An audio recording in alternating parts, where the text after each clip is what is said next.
Hello guys, welcome back to my channel. सबसे पहले मेरी तरफ से आप सबको राधे राधे, ओम नमः शिवाय। अभी सावन का महीना आया है, इसलिए अभी सावन का ही उम्मीद करती हूँ सावन का ही भजन इस अपने चैनल पर डालूंगी। आप लोग लास्ट तक बने रहिएगा। बहुत ही अच्छा प्यारा प्यारा नया नया भजन लेकर आई हूँ। अगर अच्छा लगेगा तो प्लीज़ लाइक शेयर सब्सक्राइब कर दीजिएगा और शेयर भी कीजिएगा और कमेंट में बताइएगा मेरा ये भजन आप लोग को कैसा लगा। तो चलिए। चढ़ते सामनमा मनमा पागल भैले हो, जाइब देवा घर नगरिया। चढ़ते सामनमा मनमा पागल भैले हो, जाइब देवा घर नगरिया। देवा घर नगरिया हो, देवा घर नगरिया। देवा घर नगरिया हो, देवा घर नगरिया।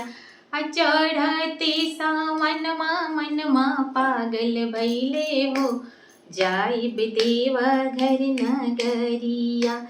केहू चढ़ावेला दूधवा से दहिया, केहू चढ़ावेला दूधवा से दहिया।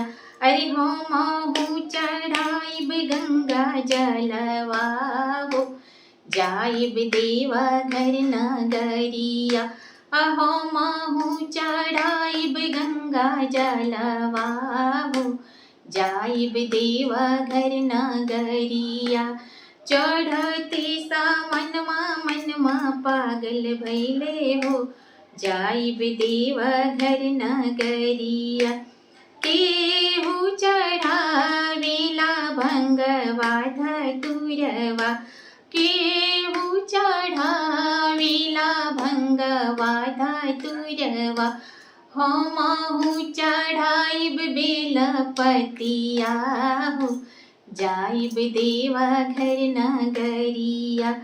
हमहू चढ़ाइब बेलपतिया हो, जाइब देवा घर नगरिया।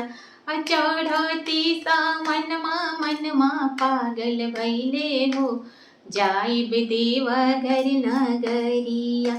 देवा घर नगरिया हो, देवा घर नगरिया। देवा घर नगरिया हो, देवा घर नगरिया। चढ़ते सावनमा मनमा पागल भैले हो, जाइब देवा घर नगरिया।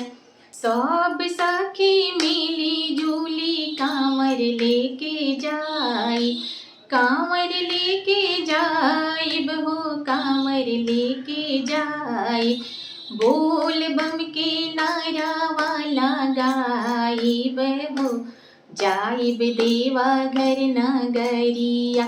बोल बम के नारा वाला गाइब हो, जाइब देवा घर नगरिया।